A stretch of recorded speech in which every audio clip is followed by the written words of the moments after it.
This show is a member of the Sorgatron Media Podcast Network. Find out more at sorgatronmedia.com. This show is brought to you by IndyWrestling.us. Check out IWC, RWA, and more. And listeners like you, support this show at patreon.com/Wrestling Mayhem Show. Hungry as fuck, but I ain't starving yet. Chain for the pain, cocktail dog set. Never said I was a gangster or thug, but I'm an animal. Feeding for the taste of the fly.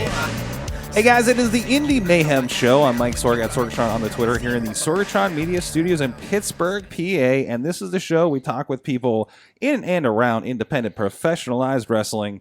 And please go check out everything at WrestlingMayhemShow.com and IndyWrestling.us, where you can find a lot of the people we talk to in action over there at IndyWrestling.us and IndyWrestling.network in particular, especially tonight. And also, please drop us a line at goodtimes@WrestlingMayhemShow.com or 412-206-WMS0 if you have any questions for anybody. We do have announced for interviews, or if you have any idea who we should be talking with on this show, because hey, we can only watch so many wrestling. Hell, we can only watch so much TV wrestling at this point. So if there's anybody that we're missing out on and you think we should have a conversation with, please hit us up on there. Also, please support patreon.com/Wrestling Mayhem Show, and thank you everybody that does across the Wrestling Mayhem Show side of our podcast network and the cool stuff we got going on there. And check out all the rest of the shows at WrestlingMayhemShow.com. A lot of great conversation. We just had Xander Gabriel actually on the Wrestling Mayhem Show, chatting about the Wednesday Night Wars and light up fanny packs and the Triple X movie with Vin Diesel for some reason. So that was a lot of fun this week. This week we have with us, he is the destroyer, he is the gatekeeper.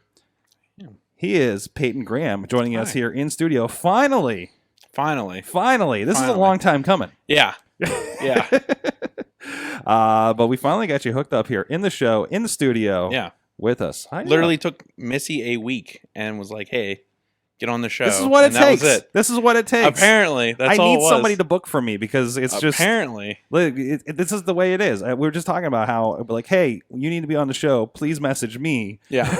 So I remember this. Actually, the funny thing is, I messaged him on Facebook, and then, like, the next day I got a friend request from him. I was like, oh, we weren't friends. Okay. We weren't friends.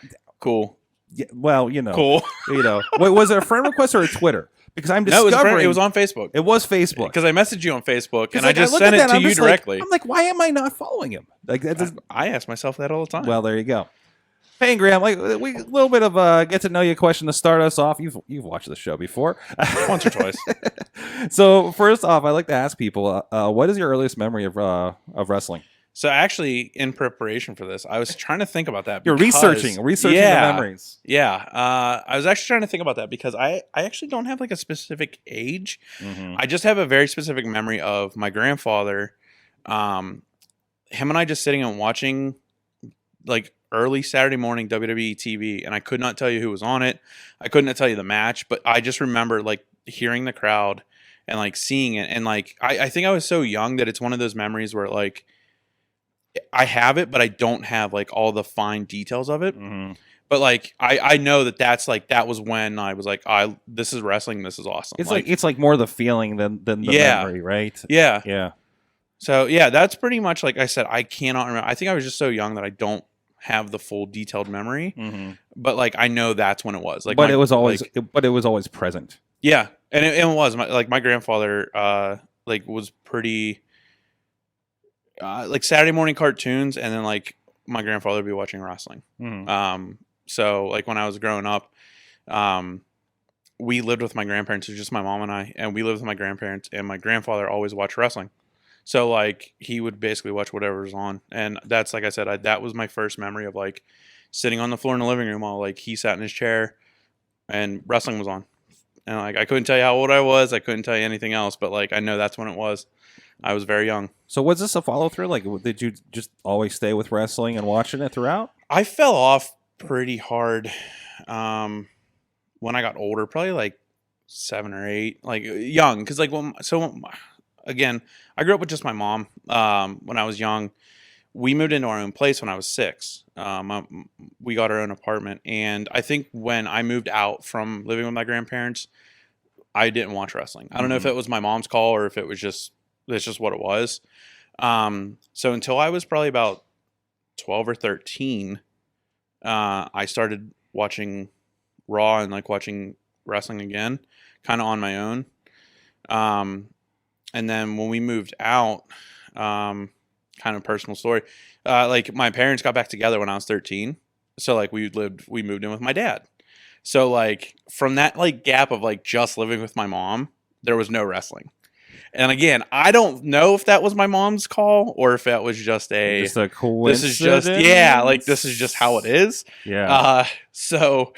But yeah, whenever we moved in with my dad and everything, wrestling just kind of got back into my life. And I don't know if it was because kids at school were talking about it, and I was just like, I'm gonna check this out again. So I really don't know what really pushed me back into it, but yeah. And then I obviously, like as any person my age, like any kid back then, I like loved the Attitude Era. Stone Cold was my favorite wrestler. Like, so, and I'm gonna be honest, and like this is always a topic of discussion amongst people. But like I was never a WCW guy. So like anytime people were like, oh, like what about WCW? And I'm like, I couldn't tell you anything. I know Sting was in WCW. I know Goldberg was there, and I can't stand Goldberg, but like whatever. So you love it when he keeps popping up these days. Yeah, I love it. But like, yeah, I was a WWE guy, WWF guy through and through, and it was, I don't know why. I do remember watching WCW a couple times, but like, like I don't care. I think it kind of also goes with like I've always been a DC guy, not a Marvel guy, and I don't know if it's like the writing or the art or what. I notice. I do notice. Having read the entirety of the Blackest Night, the Rage. The Red Ring that I have on my forum that's covered up right now, but yeah, and you often well, actually, it's on your tights a lot. It is too. on. It is on some of my gear. Yeah, yeah. I've always been a DC guy compared to a Marvel guy, and again, I don't know if it's just a writing or if it's the art. So I feel the same way about WCW. Like I've tried it. I don't know if it's just the writing or the wrestlers or what. I just never got into it. I'd love to see a correlation between people that are into Marvel versus DC and then WCW versus WWE. And it may be an era thing too. It could be, yeah. But it's funny because, like we were talking a little bit about like when Marcus Conrad and I did our podcast. That was one of the things that like we did one time. That wasn't the Wrestling with Death one, was it? A different one? It wasn't wrestling. No. It was Nerdberg. We did it. This I don't know about. This okay. So, we teamed up with. It was a group called Nerdberg. It was literally like 2 or 3 guys. And they did just like reviews and stuff like that, like game reviews and stuff. And at the time, everyone was getting on the podcast boat.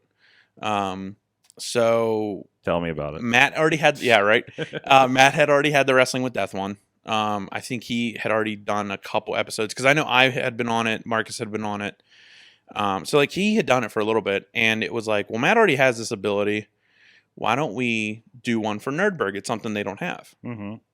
So Marcus, Matt, and I, we would do the Nerdberg podcasts, and like Matt and Marcus did their own a lot, where they would just like they would watch movies, but then they would podcast during it. So like basically, what the premise was is like a watch along, kinda. But they would pick a movie. Matt would go to Marcus's.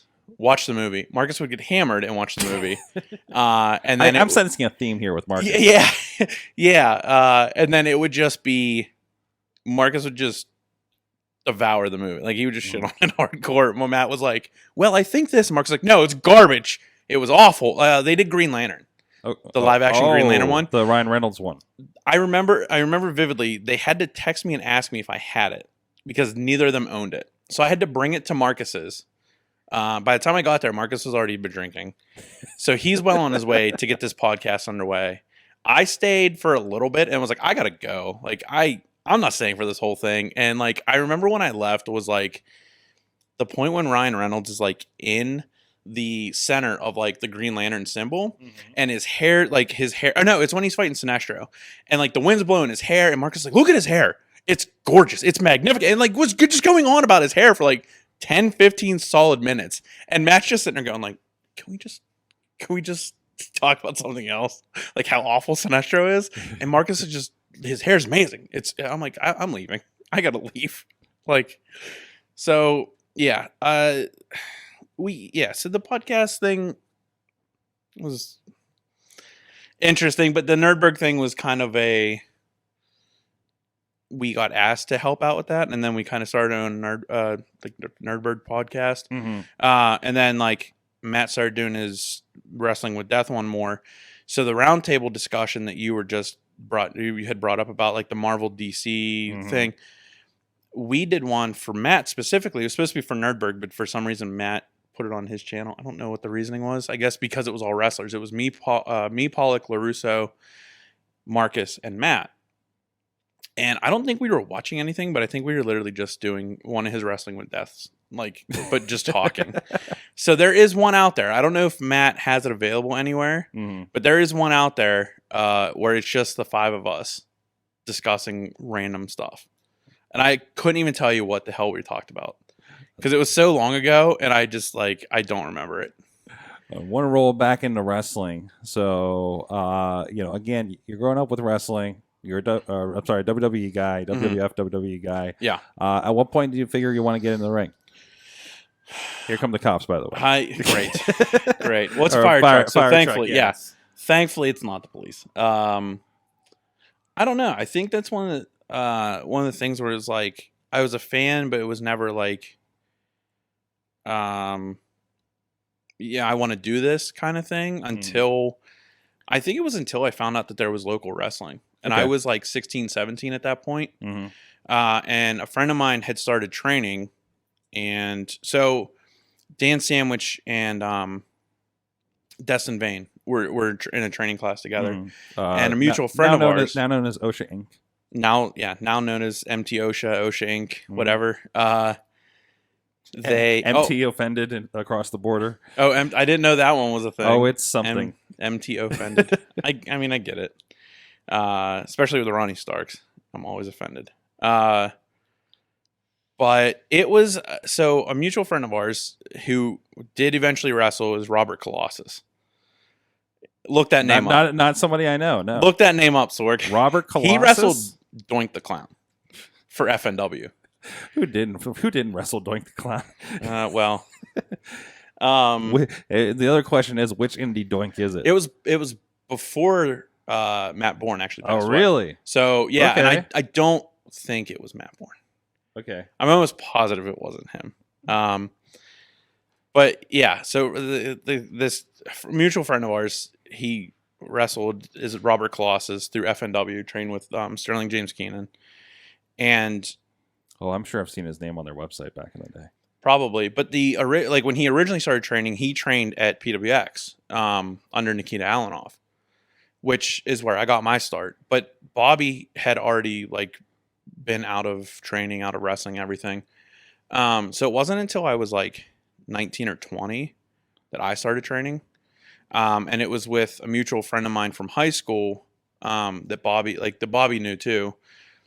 And he was like, hey, this place in McKeesport, they have training. It's these nights. You guys should go down and check it out. So both of us started training. And then a month or two later, my buddy dropped out. I don't know what happened. He stopped training. And I kept continuing it. And then unfortunately, Nikita, I guess, had a falling out with PWX or whatever. And he moved to Cincinnati. And then the school just kind of shut down. So I had been training for 9 months at that point and was like, I'm not done, but I also don't have anywhere to train at this point. So I took a year off, kind of just hung out until I found the FNW school, which Robert Colossus, like I said, he started training there. I trained at the FNW school for a couple months, and then eventually found my way at PWX. And when I went back there, Crusher was running the school, had his own class. That's Crusher Hansen, who just recently retired. Yes. He was actually training a class that had Travis Fame in it and Terry Ring, and Tony Hansen. Okay. Those kids came out of it. And I got there and worked out a little bit, and Crusher was like, why aren't you wrestling? And I was like, nobody told me it was okay to. And he's like, yeah, I'll talk to Quinn. And then a month later, I debuted at Berg Brawl in 2009 of April. And that's the big, that was the big kind of Royal Rumble. Yeah, thing, that's right? Yeah. Berg Brawl is their big. It's Beast Brawl now, but yeah, right. Yeah. Right. But yeah, Berg Brawl is like their big rumble they do every year. So like that was actually the funniest story is everyone always asks me like, how'd you get your name? So I wanted to go by my shoot name, and I told Quinn this, and he's like, no, that sounds stupid. And I was like, cool, man. So just told you your real name sounds stupid. Thanks for telling me my real name's awful. I'm going to go over here now. So he was like, all right, this is what we'll do. This was in March. I was debuting in April. And he was like, next show, come back. Like, we'll get together. Bring me like 5 names. And I'm like, okay. So me being me, I kept my name on there because I was like, this is what I want to do. This is the name I want to use. And he had me come back with him the day of Berg Brawl when I was gonna debut. Come back to him with a list of names and was like, here Quinn, this is what I have. And he was like, what? Like, this is stupid. Like, we're not going with this, blah blah blah, and whatever. And oddly enough, and Dan Sandwich will probably say something about this, but I stole he used to be Platinum Dan Miles, and I didn't think about it at the time. And this is 100% truth. I was Platinum Peyton Graham when I started. And it was literally because Quinn was like, if you could think of something to do with Pittsburgh, try to work that in there is like one of the names. Like, we're probably not going to use it, but like, so I was like, okay, PPG. Like, what can I use with PPG? And for some reason, Platinum became like the moniker of it, of like Platinum Peyton Graham. I could not tell you what the hell Platinum Peyton Graham is or who he is. He was a dude with silver and black gear with like sunglasses, and he came out. So actually, funny story about that. The guy I was training with that dropped out, my friend from high school, he got back into wrestling as a manager. His name's Greg Cherry. When I debuted, he debuted with me, and he managed me, I think, for like 3 months, and then like disappeared again. Was just like, yeah, I'm not gonna do this anymore. I was like, all right, man, cool, like whatever. So if you go back and like watch my old videos on my YouTube, I don't have Berg Brawl, but I have my first match. I think was in May or June, and it was Mad Mike comes out and beats the crap out of BC Steel, which is always a good time. Qualifier: that is a different Mad Mike, not the one from the Wrestling Mayhem show. Yeah, I always forget. I always forget there's a second one. That's okay. I just found out there's a DJ Mad Mike like today. Oh. So, yeah, in the city. There you go. They should just all get together and like do Mad Mike things have together. Have a Mad Mike off. Yeah. Oh boy. But yeah, so Mad Mike comes out, he beats the crap out of Ben, and then like I come out and I debut, and like my manager cuts his promo on him and whatever. I come out, I think I clotheslined him and like punched him, and then that was it. Like that was my debut. That was my singles debut. But yeah, so like the Platinum Peyton Graham thing literally came like the day of Berg Brawl, and was just like Quinn picked the name out of a list. So when people were like, "What's your deal?" and I'm like, I have no idea. I honestly couldn't tell you. Just rolling with it. Yeah. So literally, I did that for like 4 or 5 years, and was like, I'm dropping this shit. Like I'm done. Like that's so interesting because like so many people like in their entire career. Like I just heard a story of somebody else about how they got their name. It was so like absolutely random, and now this is your identity for your career. Yeah, and you just roll with it.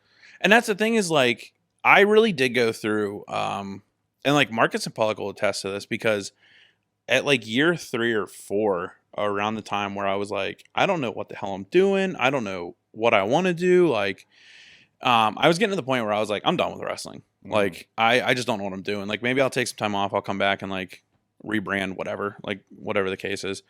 And those two started coming around. Like, I met them, and like everything kind of changed then for me. Like, wrestling became more fun. I like now had and actually the funniest story is I meet Pollock and Marcus. They're on the deck of the old PWX building, the old log cabin. I introduce myself. They tell me who they are. They tell me where they're from. And Pollock's brother and I actually know each other. His youngest brother. Like years before I've met Pollock.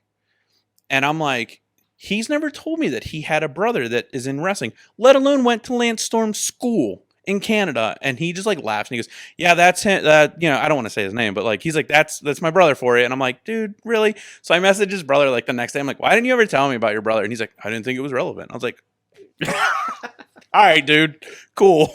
So like, I was like, that's such a small world of like, it just, like I said, it just came a whole way around. But yeah, the Platinum Payton Graham thing like never kind of took off. And then like I would always get this thing where like I would start coming up and then like I would get cut down like coming and I'm like I don't know, like I don't know if this is for me. And I really think a lot of times wrestling is like who you surround yourself with. And at that time I didn't really have a lot of, because I didn't have a training class that I belonged to, so I didn't have like, so you didn't have that kind of crew. I didn't have that camaraderie or like the brotherhood, whatever you want to call it, like then until Polk and Marcus came around. So like that's always kind of been my thing of like I think that's why like back then, looking at it now, I kind of like, yeah, I would have left wrestling until I found like how to have fun and like people that were like minded. Right. So, but yeah, it's weird. And then like I still remember Marcus would always be like, "What the hell is your character?" And I'm like, "Dude, I don't know." And like Marcus, who is like very much like, we need to know the story. We need to know where they're going, where they've come from, who they are, like everything. Yeah. Marcus to look at me and go like, "What the hell are you doing?" I'm like, "I don't know."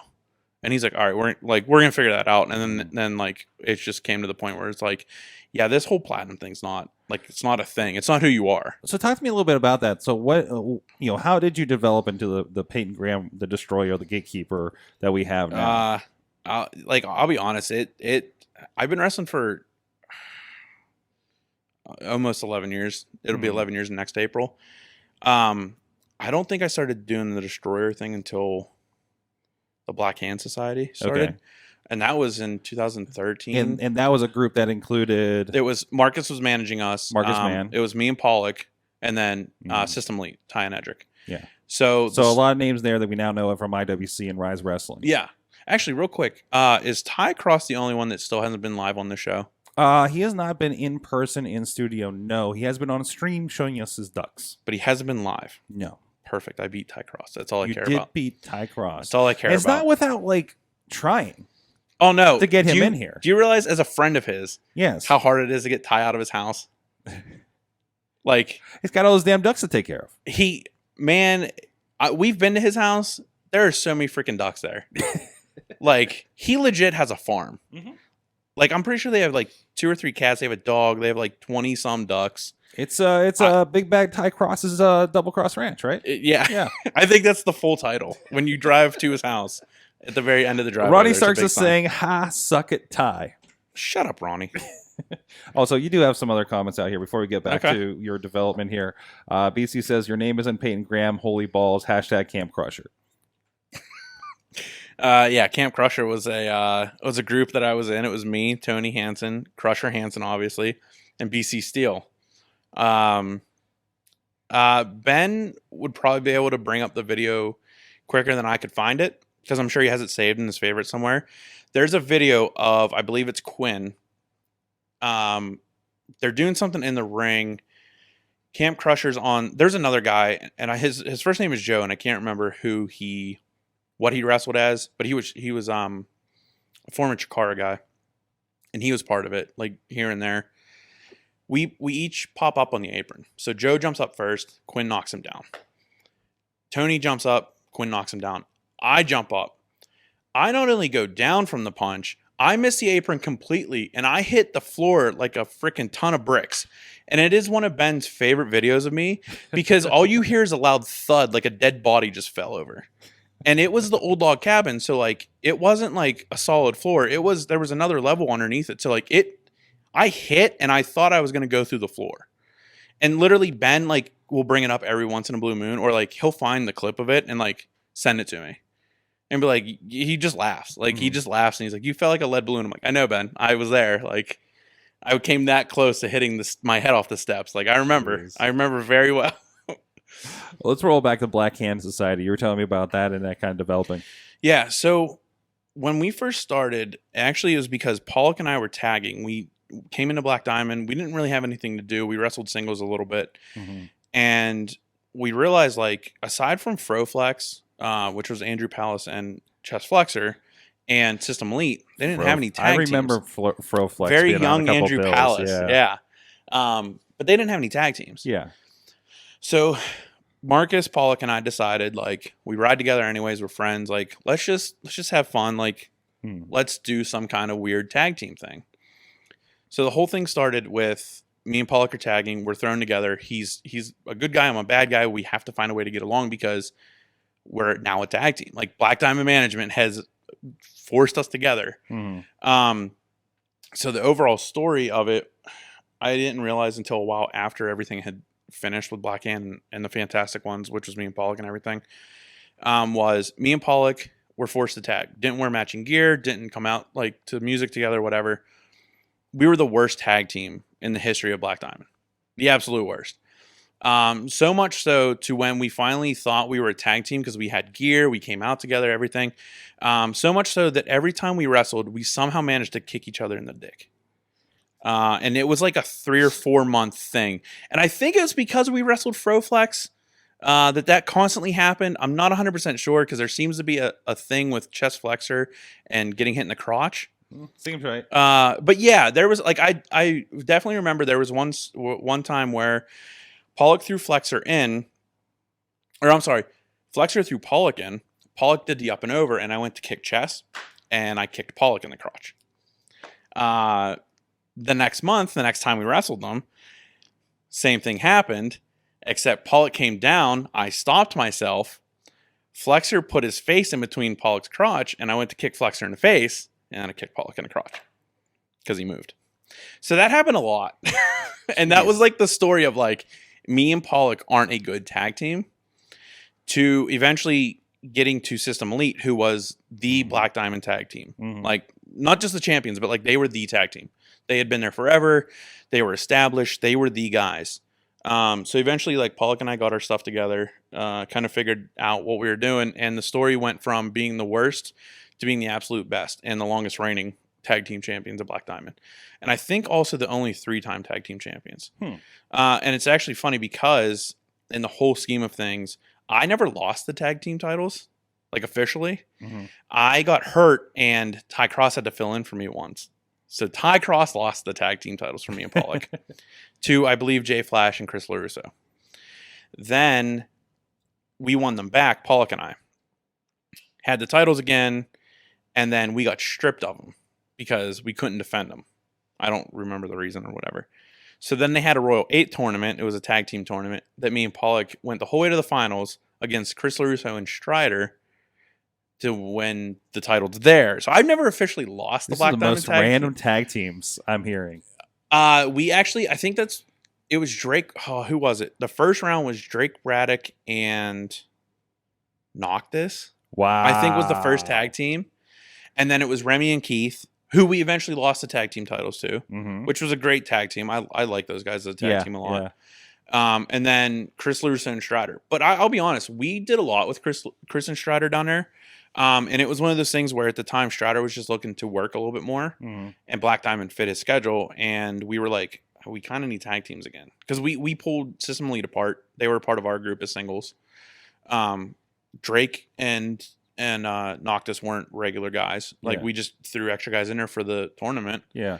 I think we had Meat and Potatoes. The guys from Mega. It was Big Mo and Brandon X. They were tagging a little bit as Meat and Potatoes. I think they were in there. There was also the Church of Resnick, which was Sean Resnick, and Apollyon, I think was his partner at the time. Or no, I'm sorry, they were Straight Jacket Mafia. It was Dan Sandwich and Resnick. Okay. And so like we had some tag teams, but like we were like, dude, we're doing a tournament. Like we need to throw some people together. Yeah. But like at that time, LaRusso and Strider were kind of established, and like we had screwed them out of the titles a lot at that point. So it got down to us, and that's like we went over for it. But it really came to the point where I looked back at it like a year after we had finished everything, and I'm like, wow, Pollock and I really went from like the absolute worst freaking tag team ever to like one of the best tag teams ever. And that was probably one of the most fun times I've had in wrestling, is like the whole Black Hand thing. Mm-hmm. And like I still to this day, like I love that whole time. Like, and I hate to say stuff like this because like I know how this is probably viewed to a lot of people, but like I had a lot of fun because I was working with my friends and I got to work against my friends, because like on the other side of the ring was guys like Jay Flash, Chris LaRusso, Tony Johnson, Matt Connard, like Sean Resnick, because I used to tag with Sean when he was still Sean Dahmer. Mm-hmm. We were UpRyse or Uprising. Yeah, Uprising. like, so it was a lot of guys. Like even Dan, like I liked working with Dan. Like when we did stuff with him and Sean, like that was a lot of fun. Drake Braddock, we got to work with Brian Bowers. Like him and Drake tagged a show. Like it was a random Brian show. Bowers, another Lance Storm graduate, I believe. Right? Yeah, yeah. And it was a lot of fun. And like I had a lot of fun working with those guys. And like some people were like kind of crappy about it. We're like, oh, they're just working their friends. I was like, no, like these are all the guys that are at Black Diamond now, and like it just happens to be like those are who we're working because those are the guys that are available. Well, and that seems to help the environment too a little bit. In a group like that, I mean, a lot of those guys, familiar names. If you're keeping an eye on UpRyse, Ryse Wrestling with a Y, with a Y, with a Y, got to qualify. But also like that's some of the best wrestling in the area is what they're doing down there. Yeah, because they're really kind of can pull stuff out of each other. I will say too, like Black Diamond was. It was not just fun because of who I was working with and what I was doing. It was fun because at the time Jake Garrett was booking it. And Rick's always been in charge of it. But like, I remember when I was training and like, it was Rick was running it, but then Nikita was booking it, my original trainer. I wasn't wrestling. So like I was coming doing ring crew and like stuff and watching the shows, but like they had guys like Darren Smythe come through there and Devin Devine and Dash Bennett and like stuff like that. And I would watch those shows and be like, oh, this place is awesome. And then like to finally come there and realize like, oh, this is a place where you really get to like grow and develop and not have to be under, not necessarily under someone's thumb, but like you're not under the scrutiny of somebody else telling you what to do. You literally can go there and Jake's like, well, what do you want to do? Yeah. Or like, who do you want to be? And that's where the Destroyer thing came from. And that's what a lot of that is happening because we see, I start to see germs of ideas kind of roll out there. I think it's the first time I saw the OSHA gimmick. Yeah. The first time we saw the good guys kind of come together as a thing, and they just debuted at Fight Society this past weekend. Okay. So I mean, that's like, it seems like, I always hear about like, oh, we started doing, like, how many times have I had an interview just like this? Where like we started doing X in Black Diamond, and then we started doing it everywhere else. Yeah, like, it's always been an incubator for Pittsburgh wrestling. It seems. Yeah, and that's the other thing too is like, and it's in Benwood, West Virginia, south of Wheeling. It is now in Benwood. Yeah, it has been in Wheeling. It has been in Weirton. It's been in Brilliant. It's now in Benwood. And by the way, BC Steel has dropped that clip. There it is. Into the chat room. I knew it was going to happen sooner or later. Oh, boy. There's some Joe Dombrowski in there. Hi, Joe. He gave me a time code. No, he's in the video. Oh, Joe is in. Yeah. I think he's commentary. Yeah. Well, he's. Or is he interviewing? I see him interviewing BC. And let me see if we can pull this up on the video. There he goes. That was Joe. Okay. That's Tony. And then here comes me to my death. Boom. Just. Lead balloon. I don't know if you can hear sound on there, but like it's a thud. It is a loud thud. Did not bring it up, but it is in the chat room. It is. If you guys want to pull that up later. It is something. Oh, jeez. It is something indeed.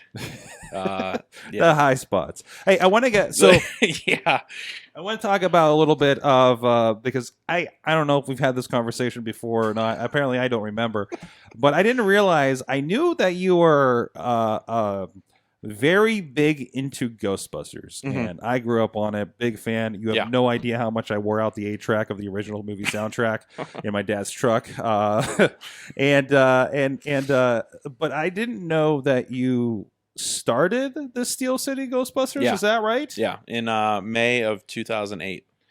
Yeah, actually, May 26, 2008 was our first like meeting of the group. Yeah, it's crazy because we were just talking about it before we started this. Our Facebook page has just reached I think it's probably over 5,600 followers now. Maybe it's very close. But that's been like a year longer than my wrestling. So like I'm going on 12 years for that. And the really cool thing is. This coming May 26th, I got an official proclamation from the mayor of Pittsburgh, from Mayor Peduto, of it being like Ghostbusters Day, like Steel City Ghostbusters 12th anniversary day in the city of Pittsburgh. So like that's really cool after doing all of it, and like, yeah, I think, like I said, I thought it was common knowledge in the wrestling community that that's what I did, and that's part of who I am. Like ask Ronnie Starks, he'll tell you like up and down every time he comes to my house or something, he like has to put my proton pack on. And it's something I built myself. So like, I was just looking at this because I think did you guys have a table over at Wizard World this year? we did. Yeah, they invited us to come out. I was checking out some of the proton packs. You had a nice display there. Yeah, we had a friend of ours he's from Virginia. He came in for the weekend because he has a 25-foot inflatable Stay Puft Marshmallow Man. Jeez. Yeah. Yeah. When he was running around with our crew is when he first got it. He was, mind you, he's still in Virginia. So like he's driving like 6 hours just to come hang out with us. And the one day, one of our members who he would stay with all the time, like sent a picture to our group on Facebook and was like, I don't know what the hell this is, but it has George's name on it, but it came to my address. And it's gigantic and it's heavy as hell. I had to help the guy, like the delivery guy, like put it on my porch. And we're like, did you call him? And he's like, I called him, but he's at work. Like he's not answering. Like, I don't know if I should open it or what. So finally, like hours later, George gets off work and he like calls Sam and he's like, hey man, like go ahead and open it. It's something like you guys can use. Like I bought it, like, but it's for you guys. And Sam literally, he says he opens it and it's just this big, gigantic black duffel bag. And he's like, I don't know what the hell this is. Like George didn't say anything. He just told me to open it. And he opens the duffel bag and it's just Stay Puft's face. Like as soon as he opens the duffel bag, he's like, it's just the Marshmallow Man's face. Like as large as I could ever imagine in my life, like staring at me. And he's like, so the next day, because this is at night when George finally got back to him, he's like, the next day, I realized like, oh, there's another box on my porch and it's a blower, like to blow this thing up. It's a giant inflatable. So thankfully where he lived out in the country. Yeah. He's like, I just took it out of my yard and blew it up and like sent us pictures of it. And it's just this giant thing with his arms out, like in the middle of his yard by his pool. And he's like, George, what the hell? And he goes, well, like, I couldn't get it in America, so like it's not the greatest one because like copyright issues and blah blah blah. And like you wound up having to like get it from like China, and it was like $2,000. Wow. And he's like, so I bought it, and like I sent it up there so like you guys can use it for appearances. And like I'm gonna come up this weekend and like check it out. Like it's just like this like out of nowhere. But yeah, so like I've been doing that for years now.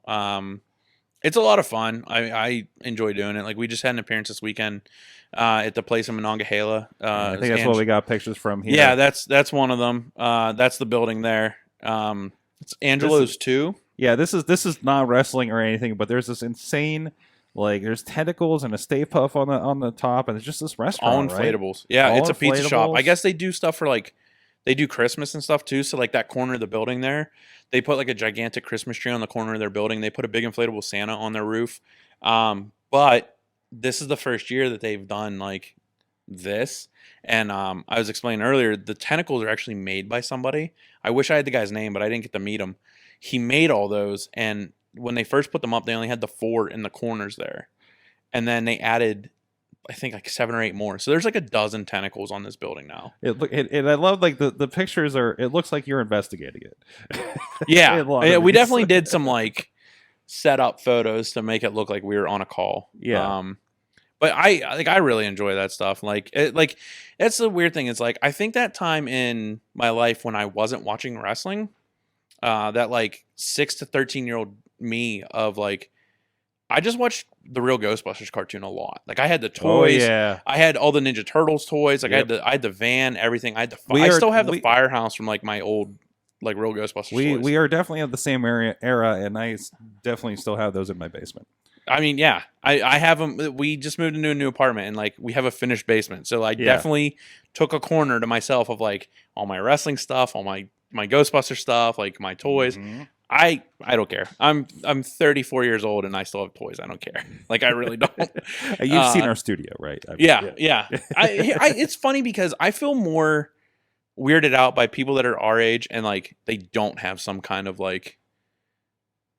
memorabilia of like their childhood or like some kind of like, oh, like as I grew up, like this was the one thing that I've always wanted to keep, or like something. Well, like, even doesn't that happen with wrestling too? Because some people are like, oh, I grew up on wrestling and I grew out of it. Like, I'm a big grown up now, right? And that's become less and less.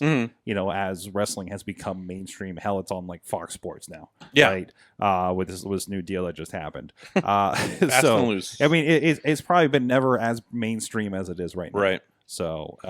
Yeah, and it's weird too, because like I have a lot of people like where I work.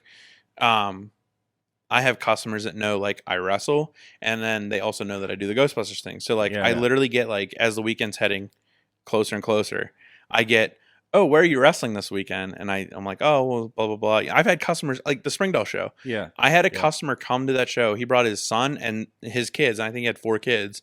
They came to the show. They loved every minute of it. And now every time I see him, he asks me, when's the next one? I want to come to the next one. So I was like, Brandon, we need to get another Springdale date because this guy won't drive to Connellsville, but he'll drive to Springdale, and he wants to come. And like I had a friend of mine from like my childhood when I used to go to camp every summer with my grandparents, and like I've known him since I was like 6 or 7. He came to the Springdale show with his mom, who's known me since I was a kid, his older brother and his brother's wife, and like they came and they bought. Well, he bought everything on my table and my merch. Like every sticker, every photo, every like shirt, everything. And then like his brother bought one, his mom bought one. And I was like, wow, this is awesome. You guys really didn't have to do that, but like thanks, because now I'm gonna leave here with some money. Like but like it's so cool to me. Like I ran a show in my high school a couple years ago, Benefit Brawl. And I like when I was setting all that up, I don't think it fully hit me like when I was a kid in high school, like playing basketball in this gym. Like I always wanted to wrestle in the school. Like that's just one of the things, like when you're a kid, like I'm gonna wrestle, like blah blah blah, like that's gonna be what I do. And then like I started to like talk to the principal, like who was obviously not my principal, but like I started talking to their principal, and he was like, yeah, like we'd love to do it, blah blah blah, like what do we have to do? And it never hit me. And then like I went to like 2 of the lunches like the week before the show to like sell tickets, and it still didn't hit me. I had the banners with like the match graphics on it and everything, and it still didn't hit me. It was literally like the ring was set up, the entryway was set up, everything was there, and I'm like staring at the gym that I went to school in, and I was like, holy shit, I'm having a wrestling show in my high school gym. Like this is awesome. And like I had so many, like I think we did almost 300 people there. And I had so many people ask me, and like, when are you guys coming back? Like, and I'm like, I don't know. It's up to the school, whatever. And I'm like, man, I just want to do that again. So like Springdale's kind of been that for me. Like, I've been helping like Ryse like find locations, and like, thankfully like Springdale's really worked out for us. Yeah. And they're like, the people that run it are like super into the wrestling too. Like they hung out the whole show and were like, this is awesome. You guys have to come back. And Brandon's like, we'll talk. Like I got to figure that out. So like the fact that I have it at least close to my house is cool. Cause like my family's not driving to like, when I was wrestling in McKeesport, like they're not driving to McKeesport. Sure as hell aren't driving to West Virginia. Like, but Springdale's manageable. It's still like pulling teeth with them sometimes, but like it's at least manageable. So and this was, and by the way, the match you had in Springdale was you and MV Young. It was, which was the street fight, Springdale street fight, yeah. Which I mean, I think a trainee got thrown at you. Yeah, I don't know. I was going back and looking at clips from the match that I gifted and everything. Yeah, I'm like, okay, do I have something? And it's mostly like MV Young dying and throwing people at you. Yeah, it's pretty much, and I feel like that's pretty much like when people ask me like, "What's the Destroyer character?" And I'm like, I think that's pretty much it. Yeah, like I get hit with a lot of stuff. I apparently get people thrown at me, and then like I just fight. Like I just fight people. Speaking of this, I want to touch on this, and then we got to roll out of here. But also you're working with UpRyse. You're kind of this gatekeeper. Yeah. You just had a great match with another new guy, the great Alexander. Yeah. Don't want to get it backwards. Yeah, who's tremendous. Has a lot of backup though. He does. Talk to me a little bit about that, because again, this is a group that it's kind of getting some people ready for the Ryse roster. Right. Some people, I think the line is people that are like 3 years and under in wrestling, or need that kind of next step. Yeah, I think it's kind of viewed as, I think it's like 3 years and under. Yeah. Trainees, people that, and not even to Ryse, to Brandon's class, like You know, they have kids that are coming in from Ohio, West Virginia, stuff like that. And it's nice because they're announced with representing the AIW Wrestling Academy, the Iron City Wrestling Academy, which is awesome. The whatever the case may be, and ones I haven't heard of, like Violence Academy and stuff like that. So it really kind of plays that pretty nicely. Yeah, and it isn't super nice too, because then you have guys like Jordan Styles, who is one of the Ryse trainees, but like, he's doing so well at UpRyse that it's almost a shame to lose him. Like, if he actually wins and gets to go to UpRyse, it's like, well, it's almost a shame to lose him at UpRyse, because kind of a cornerstone. And doing he's great stuff at RWA so well as well. Yeah, and his stuff with Rev was great. Like all that stuff that he did there. But it's cool too, because like we have guys like Zach Vincent, who's like not really known in Pittsburgh, but he's been wrestling for years. Yeah, like longer than I have. And it's just like Zach's just never got that like break in Pittsburgh. He's wrestled in Pittsburgh. He's been in RWA. He's been here and there. And it's like Zach's just never gotten that like platform of like, this is what I can do. This is who I am. And so like on top of like giving trainees and young guys a chance, like you're giving other guys like Zach a chance, and it's so awesome to be a part of. And I honestly genuinely do love and appreciate everything that goes on at UpRyse, because I love working with the guys I'm working with there to help them and like give them advice and pointers and stuff. And I always say this, and call it what you will. I'm freaking nobody. Like, I'm just a dude that's been wrestling in this area and like surrounding areas for the last 10, 11 years. But like, I genuinely do like seeing people get better. And I love being able to help. Like, when people come up to me at UpRyse and like, hey, did you watch my match? Did you see this? And I can actually sit there and go like, yeah, man, like, do this differently or do that, because I was that guy. And we make sure like there are multiple TVs in the back, at least the hard cam. Whenever we're at a Ryse or an UpRyse, so that like, which is awesome, because I couldn't tell you like when I was their age, like coming up, like not having anything or like not even getting feedback. You would be like, hey, like you would ask somebody like, hey, can you watch my match? And they're like, oh yeah, sure, not a problem. And then you come back from your match and like, hey, did you get to see this? And they're like, oh no, I was going over this, or like I was doing this or whatever. So like, that's something that, and I think it's with Marcus and Matt, like they're in the same boat as me, and like they kind of had that too. Like, like people need that kind of response, that kind of feedback. Like maybe not instant gratification, like coming back and watching the stuff you guys film and stuff like that, but like just having the ability to go like, hey, I didn't get to check it out tonight, but like I'm gonna get back to you this week. Like you need that, and I like that's the same as any other job. You know, and it's kind of nice. Like ones like UpRyse, and there's a few other promotions in the area with that mind of we need a place for these guys to grow. Yeah, you know, it's like not 2PW. 2PW is awesome. Yeah. I'll be honest, I don't know really a lot about like UXWA.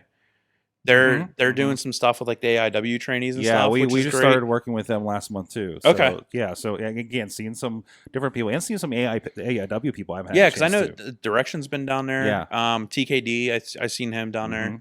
But yeah, stuff like that's great, because like I didn't have that whenever I was wrestling. You know, when I was younger. I know Matt didn't. Like, it's like you had like the 2 or 3 groups, and those were the platforms, and that was it. Yeah. And you were with the one because they wouldn't let you go to the other ones. Right. And now we have like 8 options, and there's a little more, especially coming up, it seems, cross-pollination. Yeah.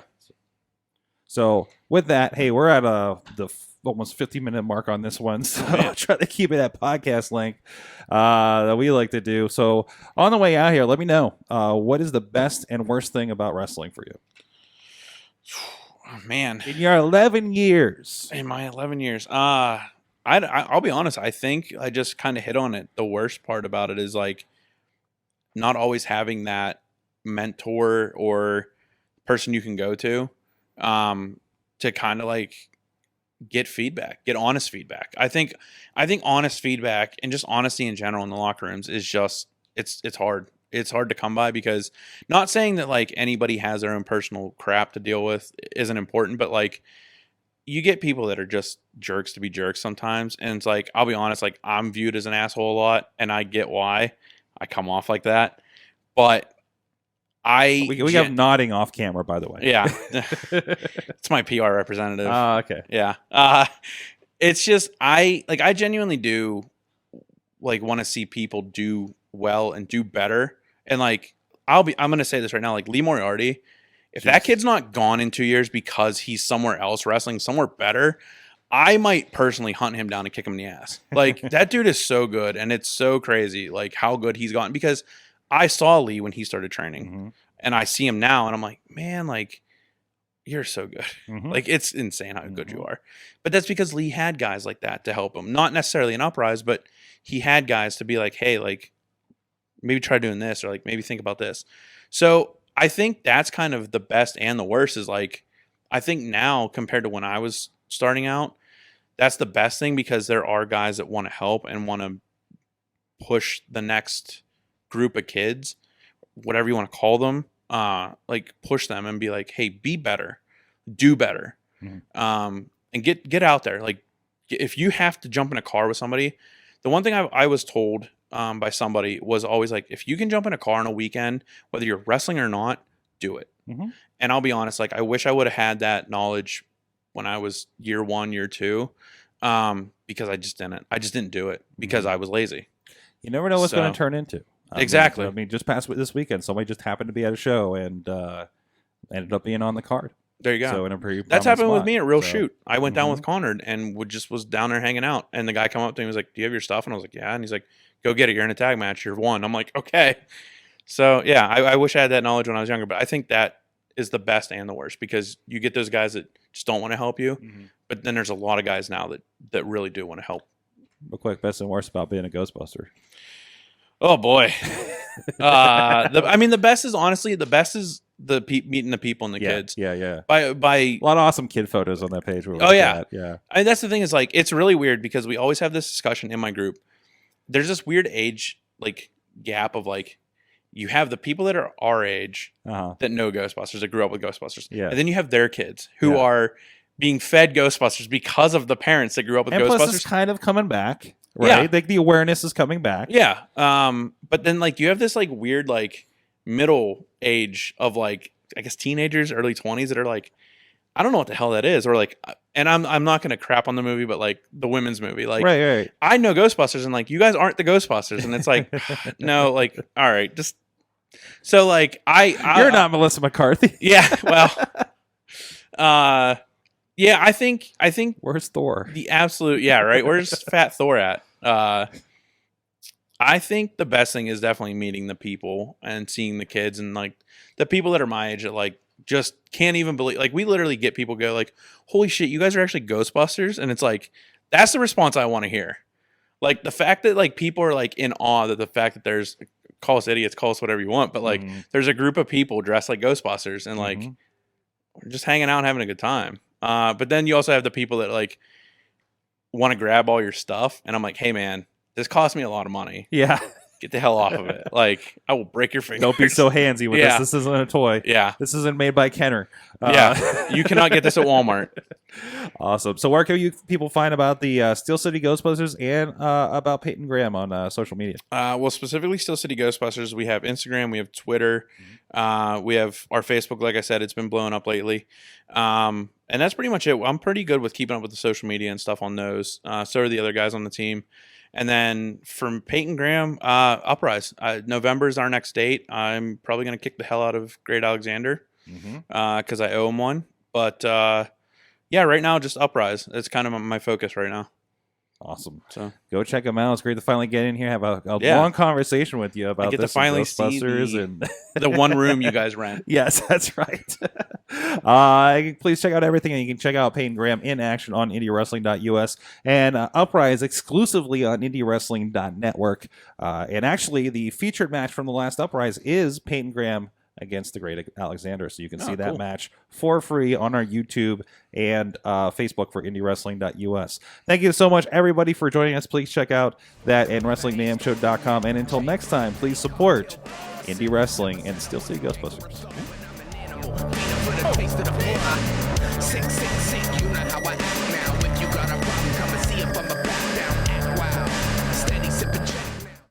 This show is a member of the Sorgatron Media Podcast Network. Find out more at sorgatronmedia.com.